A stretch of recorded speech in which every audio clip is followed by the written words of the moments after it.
I wasn't supposed to be at the cabin that weekend, and that was exactly the point. The place sat deep in the woods, far enough from the city that the air felt different the moment you stepped out of your car. No traffic, no noise, just trees and silence stretching for miles.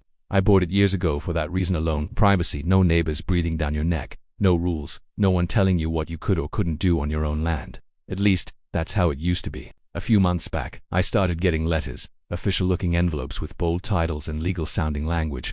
At first I thought it was spam or some kind of clerical mistake. The letters claimed my cabin was now part of a newly expanded HOA jurisdiction. They talked about community standards, mandatory inspections, and compliance requirements. I ignored the first one, then the second. By the third, the tone had changed. Now there were warnings, mentions of fines, penalties, even something about forced access if I didn't respond. That's when I stopped laughing it off, because I knew something they didn't. They had no authority over my property. I could have ended it right there with a single phone call, maybe a letter from the right office, and the whole thing would have disappeared. But I didn't. I've dealt with people like this before, and there's one thing I've learned: they don't stop until they're forced to. So instead, I waited. About a week before everything happened, a guy who owned land down the road called me, said he'd seen someone poking around my cabin while I was away. A woman, mid-40s, confident, like she belonged there, clipboard in hand, walking the perimeter, taking pictures, even trying the front door. That was all I needed to hear. If she was bold enough to come once, she'd come back, and next time, she wouldn't stop at just looking around.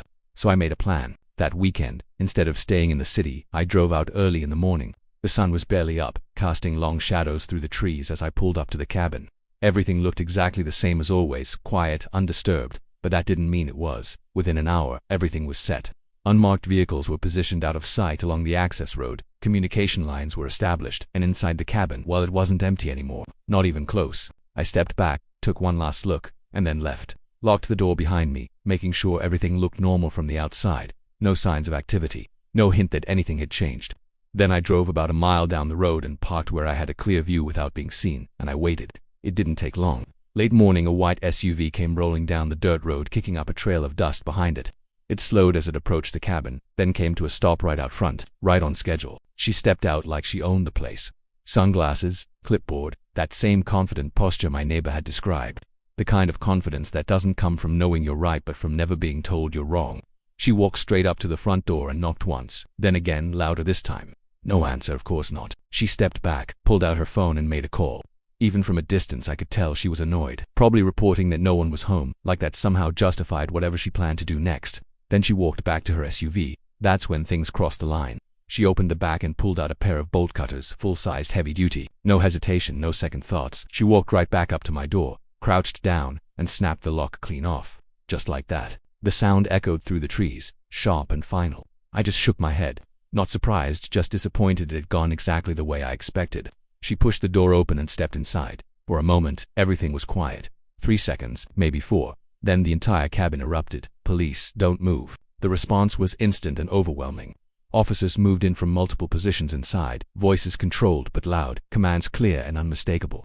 It was the kind of presence that shuts down any thought of resistance before it even begins. She froze. Then panic hit. She screamed, dropped the bolt cutters and stumbled backward out of the doorway, her hands shooting into the air. "What is this? What is this?"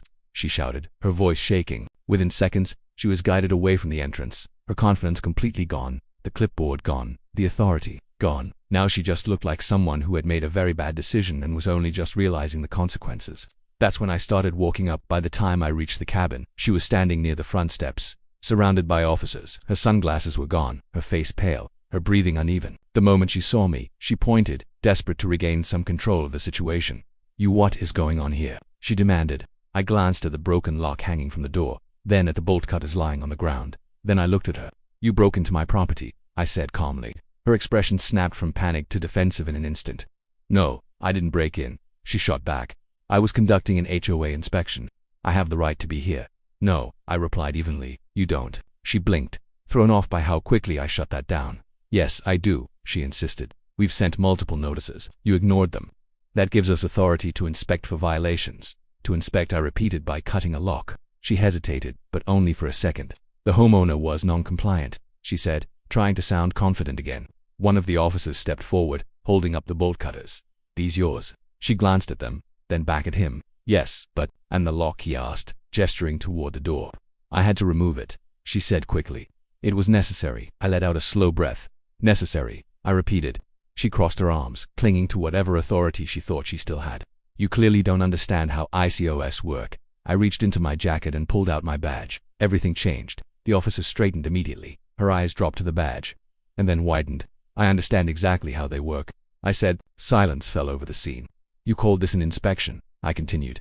But what you did was trespassing, property damage, and forced entry. Her face lost what little color it had left. No, there has to be some mistake, she said quickly. Our board told me this property is under our jurisdiction. It's not, I replied. It never has been. She looked around like someone might step in and fix this for her. No one did. I didn't know that, she said, her voice much quieter now. I nodded slightly. That doesn't make it legal. One of the officers stepped closer. Ma'am, we're going to need you to turn around. Her head snapped toward him. Wait. No, that's not necessary. This is a misunderstanding. It stopped being a misunderstanding, he said calmly, when you cut that lock.